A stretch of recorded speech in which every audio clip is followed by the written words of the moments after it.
Здраво и добро дојдовте во Smart Health. Јас сум магистар по фармација Росана Божиновска и денес ќе ги рушиме табуата поврзани со препаратите од CBD и медицинската употреба на канабисот.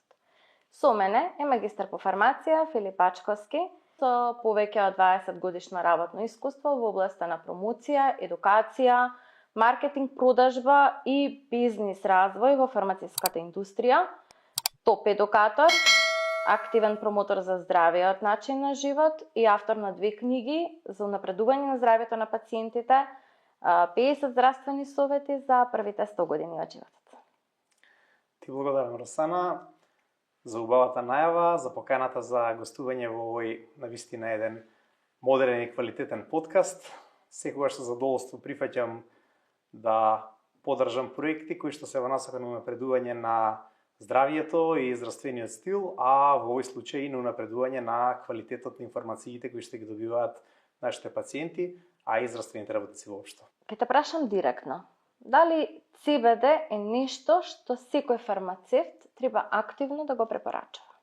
Бидејќи ова е една навистина интригантна тема, која што предизвикува различни дилеми во јавноста, кои што се претежно поврзани со одредени митови, полуинформации и така натака кои што ги имаме, треба да бидеме јасни. CBD во принцип е еден безбеден препарат, еден канабиноид кој што навистина може да биде корисен за нашето тело во различни ситуации, меѓутоа како и се друго, тој не е за било каква ситуација. Тој не е еден универзален лек кој што би ни помогнал во секоја ситуација, ниту пак треба да се зема без соодветна консултација во случајов со фармацевт. За CBD не ни треба лекарски рецепт, меѓутоа ни треба една прецизна проценка на нашата здравствена состојба, која што вашиот добар личен фармацевт, веќе го наречеме, може да ја направи навистина квалитетно, ако е добро подготвен за оваа тема. CBD не е магична апче, да потенцираме, и не е замена за терапија. Може да се користи како адјуванс, односно како дополнувач на оддадена терапија. Апсолутно. CBD е една од многуте фармаколошки активни компоненти кои што ги има канабисот, зашто е за медицинска употреба. Освен CBD имаме CBC, CBN, благоречено канабинол, канабицинеол, имаме и тетрахидроксиканабинол, тетрахидроксиканабинолна киселина. Значи имаме премногу активни компоненти во медицинскиот канабис, ама на полиците во нашите аптеки се среќаваат најчесто препарати кои што содржат CBD и THC.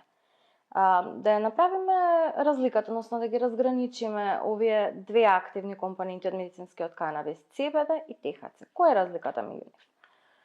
Навистина, канабисот е една широка тема, која што на многу луѓе им е позната од различен аспект. Она што е клучно и важно да го земеме во предвид е дека THC е еден екстракт кој што е комплетно познат и фокусиран во јавноста како екстракт кој што е носител на психотропно дејство. Во таа насока и регулаторот има поставено јасни правила во однос на овие препарати со THC, и тоа се препарати кои што одат со лекарски преписи, може да се користат под строго дефиниран режим на употреба, бидејќи самите тие со своето дејство го ефектуираат пред се во централниот нервен систем, се врзуваат за CB1 рецепторите и на тој начин предизвикуваат така наречен high ефект, го променуваат расположението на корисникот, имаат бројни ризици, ризикот навикнување, ризикот бројни други несакани ефекти и мора да се под строг лекарски надзор.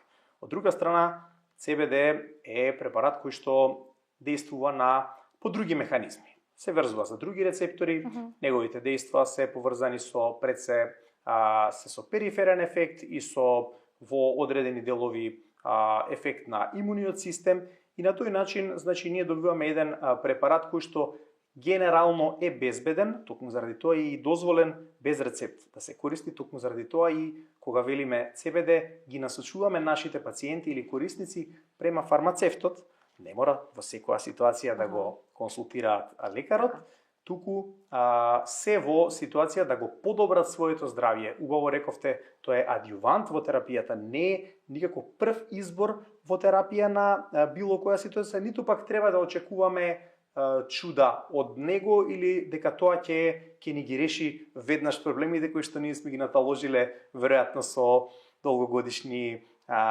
неквалитетни внесувања на исхрана или воопшто неквалитетен живот и неквалитетен животен стил. Ние го имаме тој ендоканабиноиден систем во нашиот организам. Генерално е грубо поделен на CB1 рецептори, значи систем кој што содржи CB1 рецептори кои што се најмногу сконцентрирани во нервниот систем и CB2 рецептори кои што се поврзани со имуниот систем, односно имунолошкиот систем. Телото самостојно си произведува хемиски супстанции кои што се налик на канабиноидите по хемизам. Анандамидот 2AG исто како компонента која што ја имаат онаа структура која што ја имаат и канабиноидите кои што ги содржи медицинскиот канабис. Всушност ние со внесување на канабиноиди не му даваме ништо ново и непознато на телото, туку само му дополнуваме нешто што тоа веќе самостојно си го создава за да го стави организмот во некоја состојба на еквилибриум, на рамнотежа. Како ние сега да го вклучиме CBD-то во аптекарската пракса, за да можеме и нашите пациенти на едноставен начин да ги ставиме во некоја фаза на еквилибриум, на рамнотежа? Убаво кажано, навистина CBD е една помошна супстанца, додаток, би рекле, во при одредени терапевтски состојби. Многу е важно кога препорачуваме CBD да земеме во предвид која е всушност побудата, односно потребата, индикацијата, ако веќе сакате, макар што кога дискутираме за вака категоризирани производи не мора да биде јасна и прецизна индикација, туку повеќе проблем кој што го има пациентот. Значи, ние тргаме во пракса од проблемот на пациентот, а не од нашата потреба да сугерираме CBD или некој друг препарат. Ние во аптека имаме многу опции за секоја различна симптоматологија. Така да, значи, доколку проблемот е во насока на несоница, проблемот е во насока на одредени болки, проблемот е во насока на одреден пад во имунитетот или некои имунокомпромитирачки состојби, тоа се анксиозност некоја можеби, ситуација во која што нашиот пациент е под зголемен и континуиран стрес, тогаш треба да размислуваме можеби за меѓу другите опции и за препорака на препарати со CBD. Можеме и на конкретен пример можеби да отидеме за да биде појасно тоа за нашите гледачи и слушатели. Ако имаме што е честа ситуација, поготово во денешно време, да имаме пациент кој што се жали на несоница. За несоница ние имаме многу опции за препорака. Може да препорачаме одредени препарати со магнезиум и Б витамини. Може да препорачаме препарати со мелатонин. Може да препорачаме и CBD. Може да препорачаме и нешто трето. Она што е важно е за каков тип на несоница станува збор, односно да навлеземе малку да поразговараме со пациентот, која е основата на проблемот. Доколку пациентот може да заспие, лесно заспива, а се буди во текот на ноќта и потоа не може да заспие, значи во суштина ние веројатно немаме проблем со мелатонинот. Тој се лачи, ние заспиваме, меѓутоа нашиот организам е возбуден под стресе и се прекинува тоа. Симпатичкиот нервен систем функционира. И тоа е можеби многу полошо од кога да не може да заспиеме одеднаш. Значи ние треба да го смириме во таква ситуација, на пример, е добра идеја да се земат препарати со CBD и нормално ги земеме навечер, ќе ги земеме пред спиење и на тој начин ќе му помогнеме на нашиот систем, како што рековте, да го ставиме во рамнотежа, во еден еквилибриум, меѓутоа не треба да очекуваме дека тоа ќе се случи одеднаш. Во аптека ни се достапни повеќе фармацевски форми кои што содржат CBD, изолати или масла со full spectrum hemp seed oil. Имаме полидозни капки кои што се со класична капалка, имаме полидозни спрееви за сублингвална употреба, имаме пастили, имаме мастики за джвакање. Имаме гелчиња на база на мед, имаме опции за избор.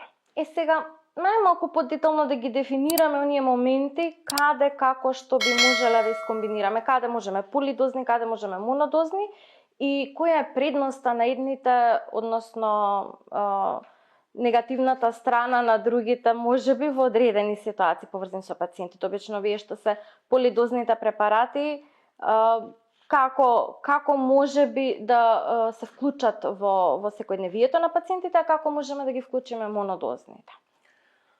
Фармацевската индустрија во суштина е доста развиена и размислува на многу елементи, меѓу кои што и како да му пружи опции на корисникот, на пациентот во случајов, а и на самиот аптекар, да му понуди на соодветно решение за практично за секој пациент, па заради тоа имаме и различни форми. Сите си имаат одредена предност и одреден недостаток, иако нормално ние како фармацевти, особено вие фармацевти во аптека, веројатно имате и некои преференции од стручен агол, што би дале. Генерално, кога зборуваме за полидозни форми, поготово капки и спрееви, најдобрата предност во овој случај што имаат е што пациентот во соработка со фармацевтот или лекарот во некоја ситуација може да ја титрира, да ја подесува дозата. Оно што е интересно кај CBD препаратите и кај други препарати во суштина, не е ексклузивно за CBD се разбира, е дека понекогаш ние не знаеме да ја погодиме од прва идеалната доза.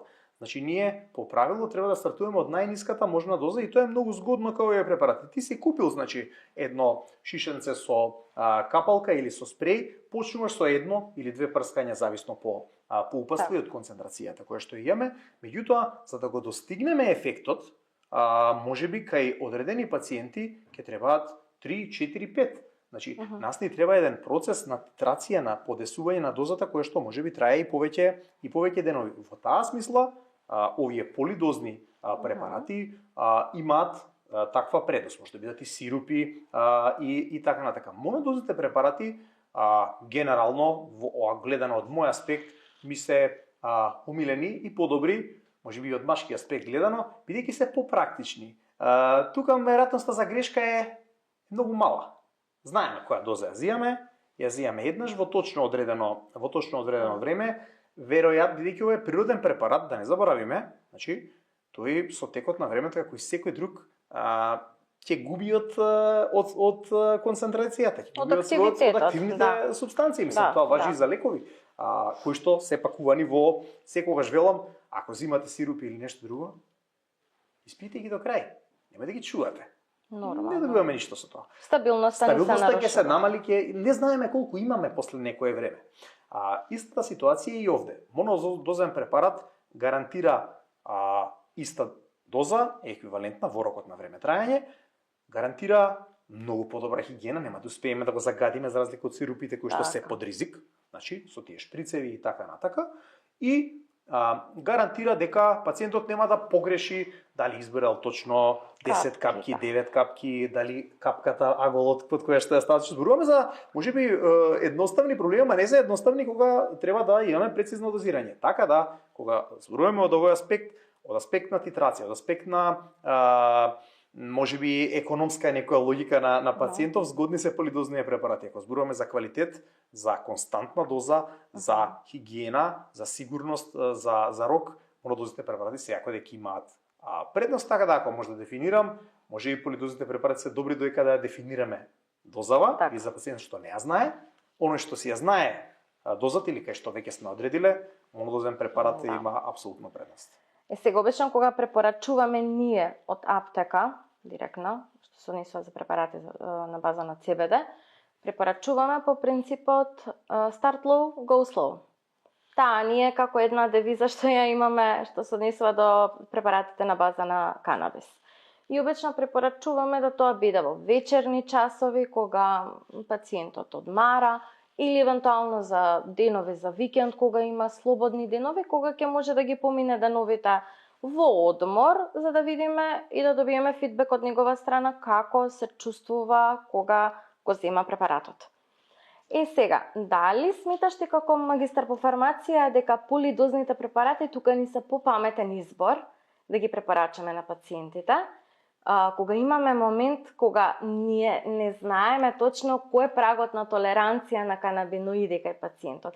Дали можеби полидозните препарати во овој момент ни се попаметен избор од монодозните, со оглед на страна која ставиме стабилноста, додека не дефинираме праг на толеранција за канабиноиди на таргетираниот пациент и дефинираме понатаму со која монодозна формулација биоделе, со која доза или дневна или поединачна или максимална дневна.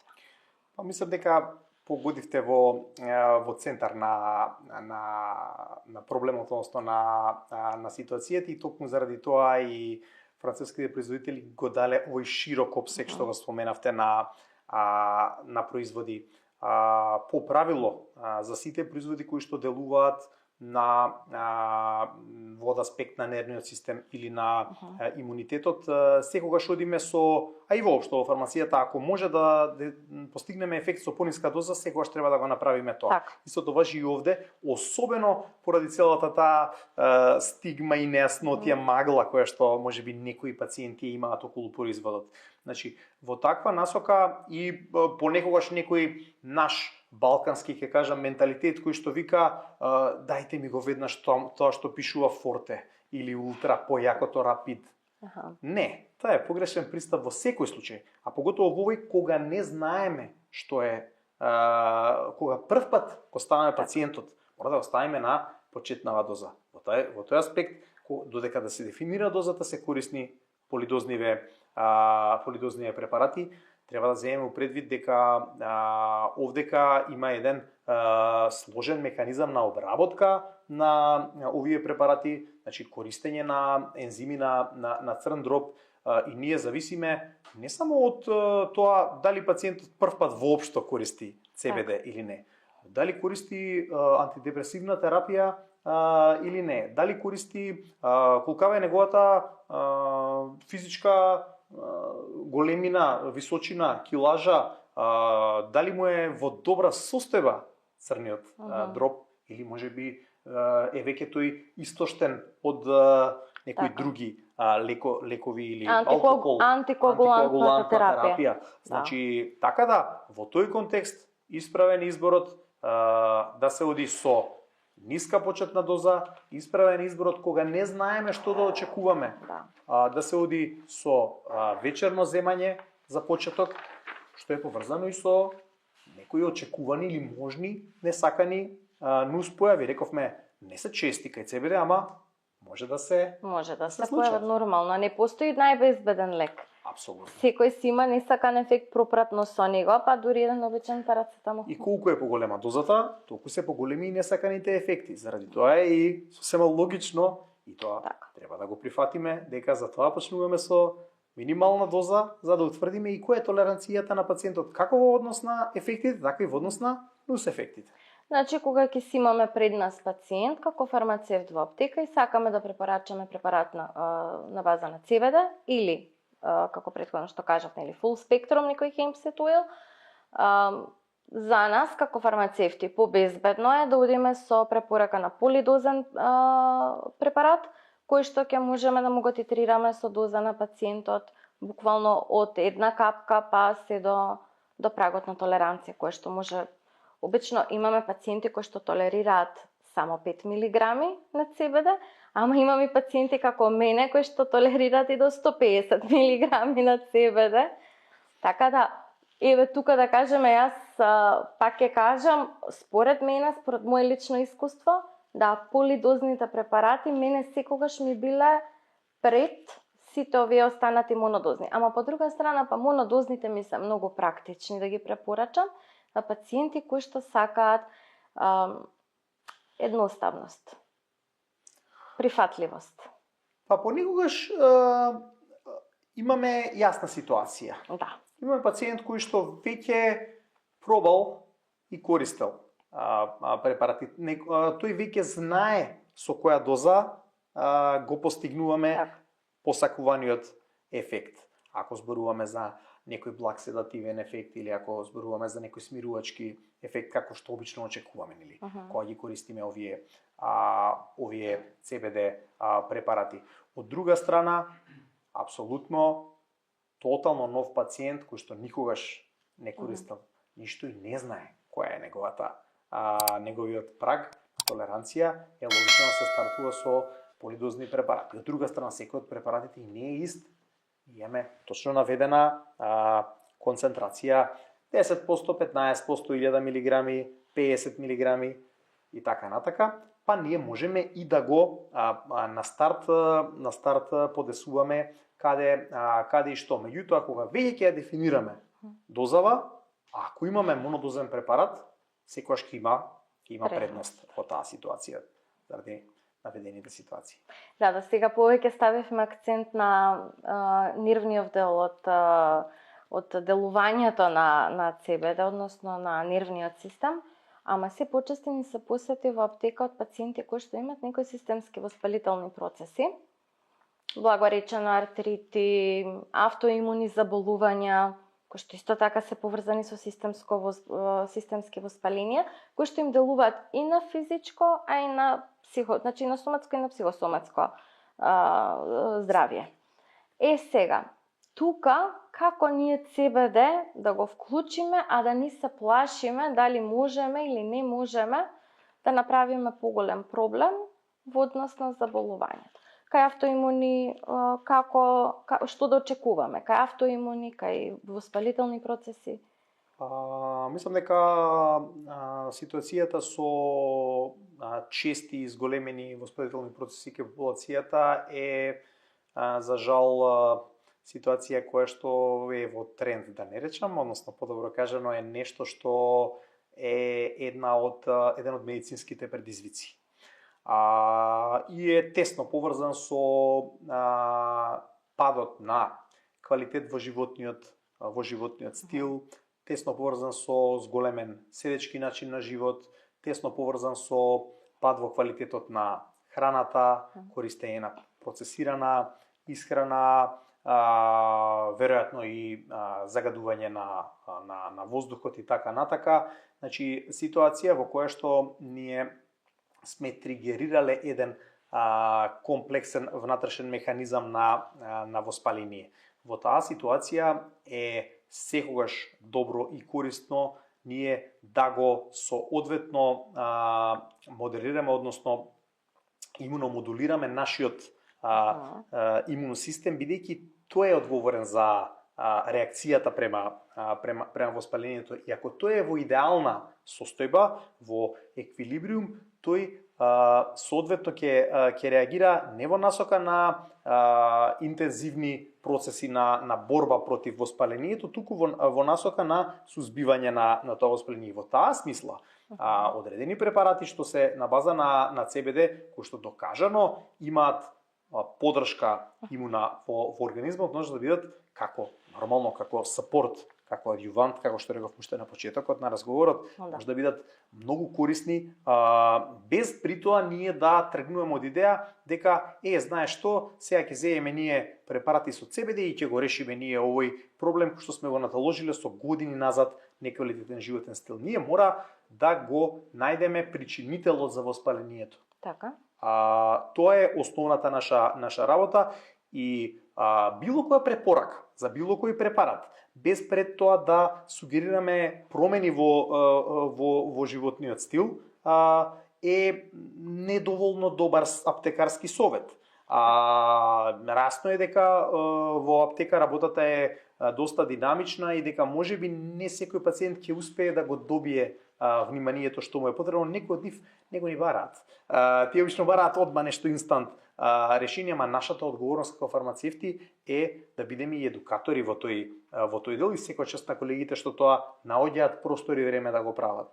Да едуцираме здрав животен стил, да едуцираме сон правилен, време на легнување, правилна исхрана, физичка активност, движење, барем половина час до 1 час ако можеме дневно. Зборам за обични луѓе, не зборуваме ние за спортисти или било кои тука рекреативци. Така да на тој начин да го доведеме организмот во правилна состојба, па дури потоа да ја довршиме, условно кажано, работата со превентивни мерки, па и со терапевски мерки. Тој можеби, ако е во тешка воспитална ситуација, ќе прима и лекови, а CBD ќе биде адјуванс во овој дел, така да стварно има навистина голем простор.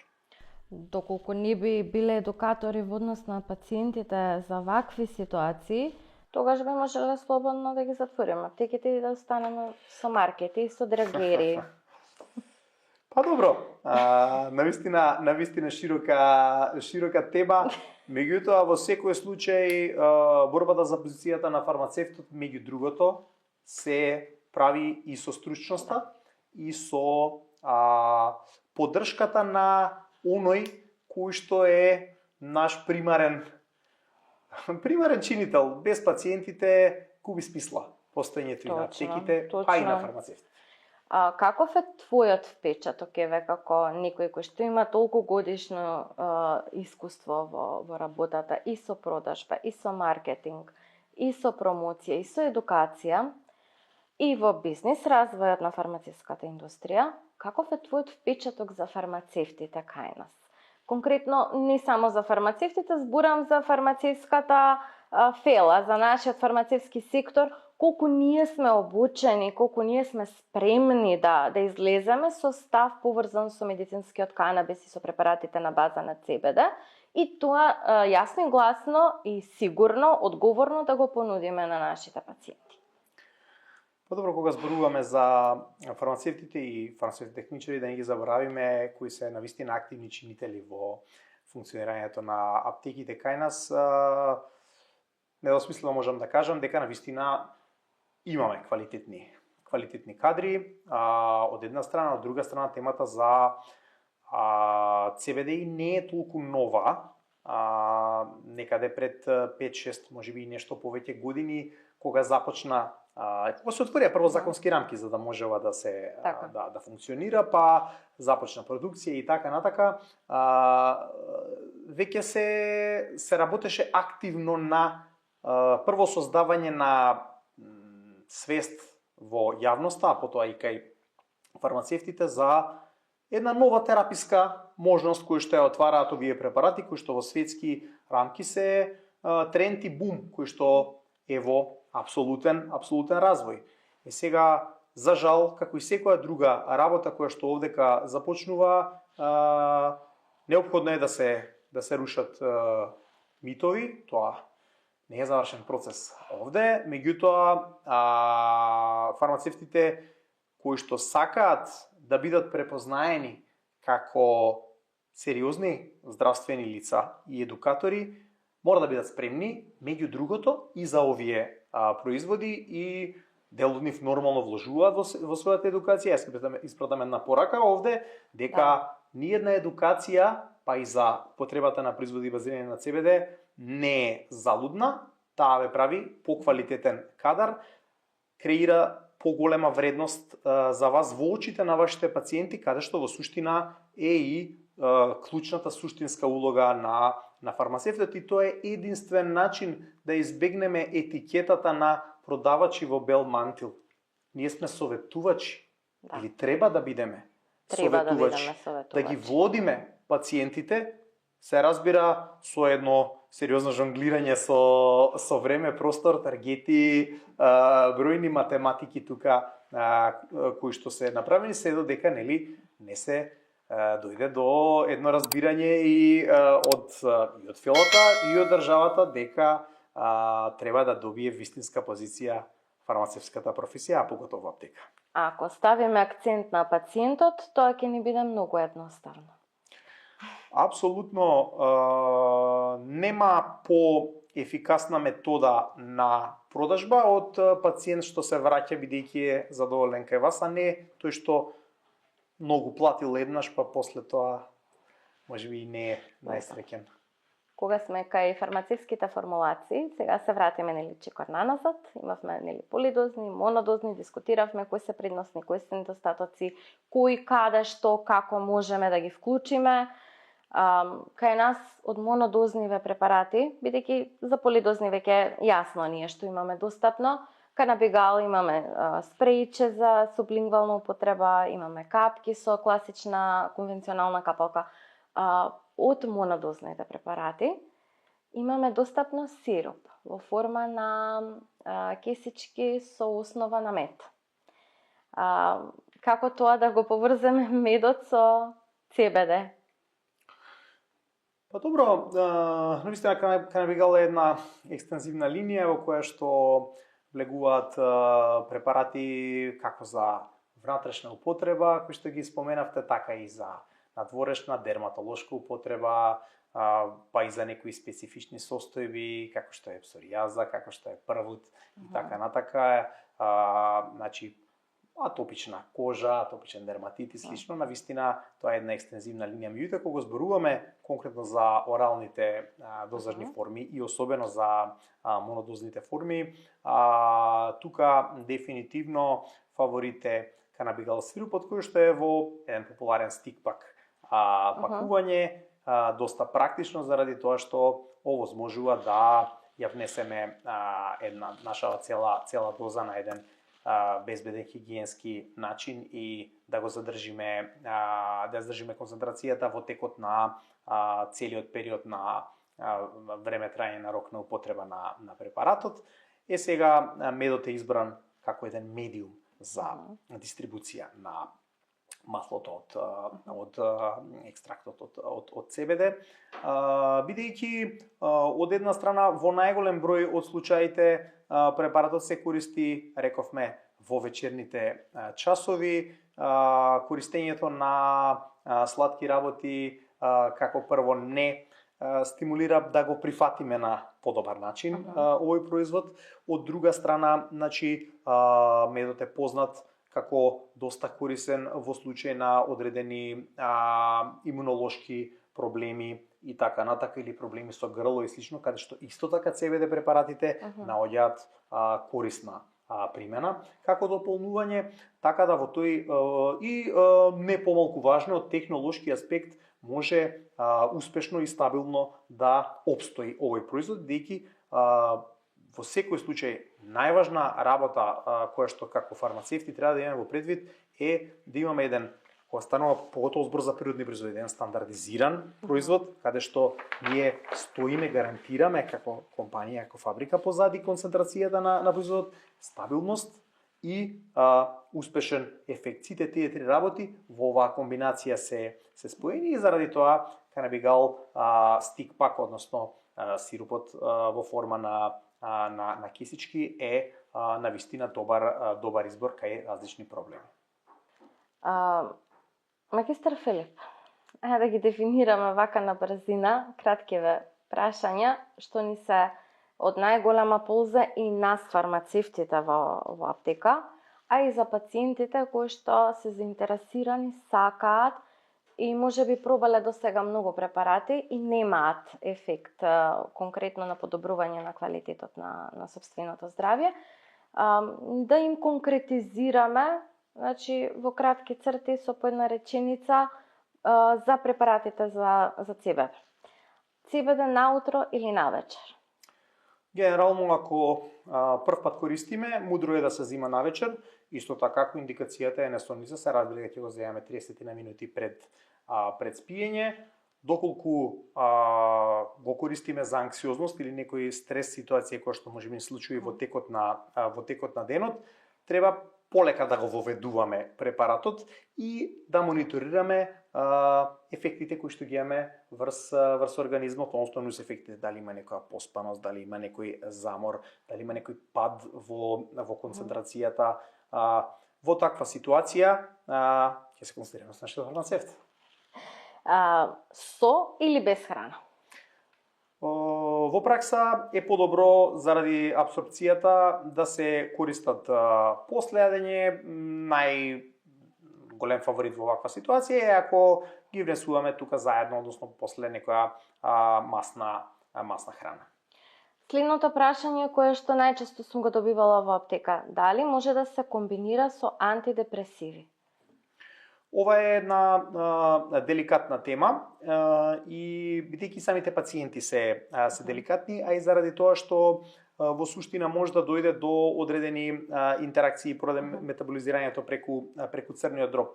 Меѓутоа, заради тоа е важно ние како фармацевти да прашаме која терапија ја зема пациентот, Така. нели, додека не ни овозможи системот да ги гледаме сите тие терапии што ги земал наназад, ако не ја знаеме, нели? Ако не дојде во истовремено со сите рецепти. Така да во таква ситуација, значи, можно е, меѓутоа со внимание, понекогаш со консултација со самиот лекар ако не е возможна таква комуникација и со правилно распоредување на земањето на лековите. Можеме да го земаме едното во текот на денот, другото навечер и така натака и да минимизираме ризик. Во секој случај треба да пратиме како ќе се одвива пациентот и заради тоа е важен тој однос пациент-фармацевт. Да се врати во аптека после 5, 6, 7 дена од стартот, да сподели со нас до каде сме со ефектите, дали е се окей. Кога пациентот, и тоа е исто често прашање, кога можам да почнам да чувствувам некаков ефект од препарат со CBD? Зависи пред се од самиот пациент, од неговата здравствена состојба, години на возраст, физичка кондиција, килажа состојба на црн дроб, кај некој и дали ќе погодиме дозата. Од прва, кај некој може после ден-два да почнеме да чувствуваме значајни ефекти, кај некој може би и 2 недели ќе поминат со титрација додека да дојдеме до вистинската доза, нели, за да го дојдеме до саканиот ефект. Можеме да го користиме долгорочно или имаме ограничувања во употребата? Доколку се мониторира соодветно, нема спречување да го користиме и во повеќе месечен период. Меѓутоа, мојот принцип е дека нема потреба да земаме нешто што не ни треба. Значи, ако во некој случај позади проблемот е нешто што треба да се реши, CBD во најголем број од случаите е, рековме, еден адјуванс, еден помошник да ги реши симптомите, а не да реши основата на проблемот самостојно. Така да, ако е проблемот во животниот стил, ако е проблемот во некоја физичка, физиолошка состојба, треба да го решиме тој проблем, а CBD само да ни помогне да тоа побрзо го постигнеме и поефикасно да го едноставно мотивира нашиот организам да го решиме проблемот. Меѓутоа, ако ние сме под некој хроничен стрес, кој што нема да помине сам од себе, може би екстерен фактор. Некој во таква ситуација ние може да го користиме тоа повеќе со внимание, иако немаме несакани ефекти и на еден средно долг рок, така да се изразам. Значи пациентите може да се ослободат дека доколку имаат потреба, колку имаат потреба, толку може да си го користат. Генерално кажано, нормално додека си воспостават рамнотежа со начинот на живот. Додека да се воспостави рамнотежата, никогаш не би сугерирал тоа животно земање, затоа што овие препарати едноставно не се од тој тип. Тие се за времено подобрување на симптомите и состојбите. Кои пациенти ќе ни се препознаат во овие препарати? Во препораката за овие препарати? Кои се индикациите кои што главно можеме да ги потенцираме за нашите пациенти да се препознаат и да дојдат да побараат консултација и помош во аптека, конкретно за препаратите на база на CBD? Широк е спектарот на пациентите и верувам дека секој пациент во некој период од животот би дошол во состојба во која што би можело да му биде корисна примената на препарати на база на CBD. Во секој случај, први фаворити се пациенти кои што се изложени на стрес, анксиозност, кои што имаат пад во имунитетот, кои што имаат проблеми со сонот, кои што имаат одредени болки од невролошка природа или кои што траат подолго време, можеби се предизвикани од сосема некој друг системски проблем. Во таква ситуација CBD препаратите можат да им олеснат побрзо да го стабилизираат својот систем. Значи CBD, да дефинираме, не е тренд, туку ни алатка како да стигнеме до правилниот начин на живот, како да се ставиме ние, нашиот организам и нашето здравје во една рамнотежа, во еден баланс, и после тоа си продолжуваме нормално со здравите навики, со здравиот начин на живот. Нормално со или без CBD, зависи како ќе си одбереме да ни биде. Кај CBD ни е важно да биде квалитетно, значи да биде квалитетен препарат, да биде правилно дозиран и да биде пратен од стручно лице, односно од фармацевт, или лекар во случајов, може и да се комбинира како тим, јас сум секогаш за тимска работа, да се прати, ете да кажам, таа терапија под наводници, бидејќи пак ќе кажам не е лек, туку е адјувант на терапија, да се прати под надзор да биде на фармацевт или на лекар. Ако слушателите нешто запомнат денес, некоја работа, тоа е дека стартуваме со ниски дози, односно се водиме по таа девиза start low, go slow, го пробуваме, го тренираме пациентот да видиме до каде може да издржи, која е онаа доза која што му е ефективна, која доза веќе му прави проблем.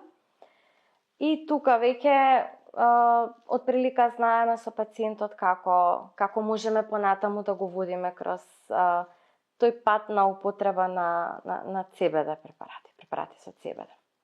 Темата за медицински канабис и препарати на база на CBD е многу обширна, али најважно од се е да бидеме добро информирани. И ние како стручни лица и пациентите како корисници на препаратите.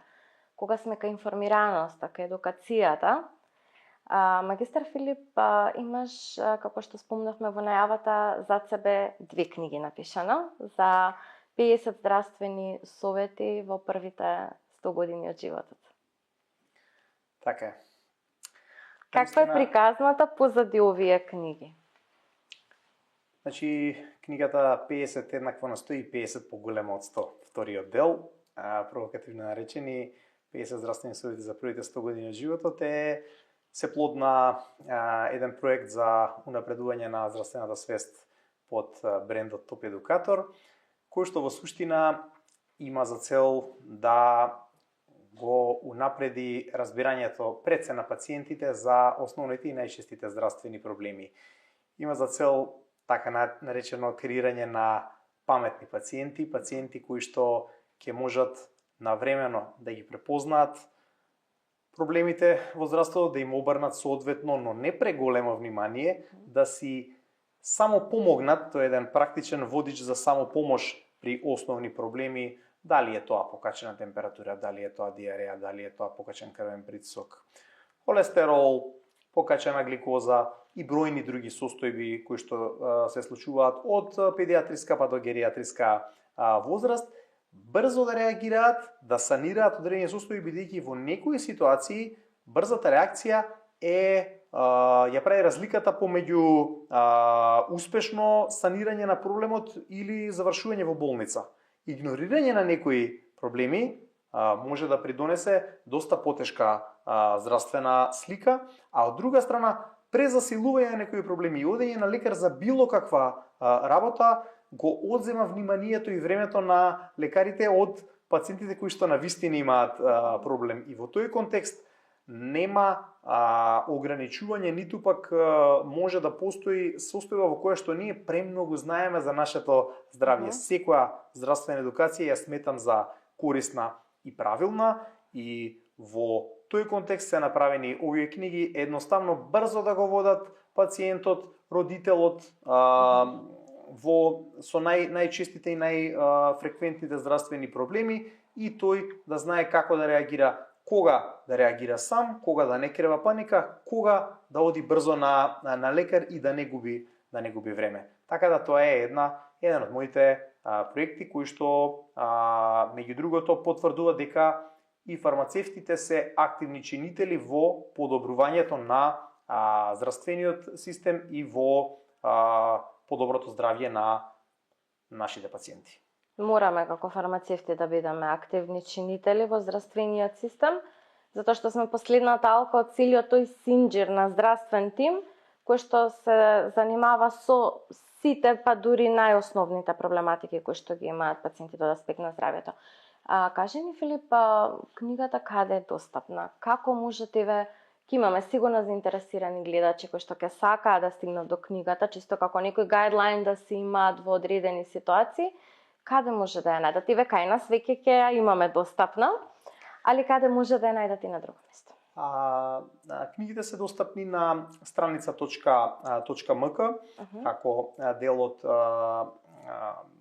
Ad Verbum кој што е издавач на книгата, меѓутоа се достапни и во литература, се достапни и во голем број аптеки низ Македонија, така да во тој контекст може да се навистина добие една прецизна и квалитетна стручна информација од една страна, а од друга страна да е напишена на јазик кој што е разберлив за најголем дел од пациентите. Така.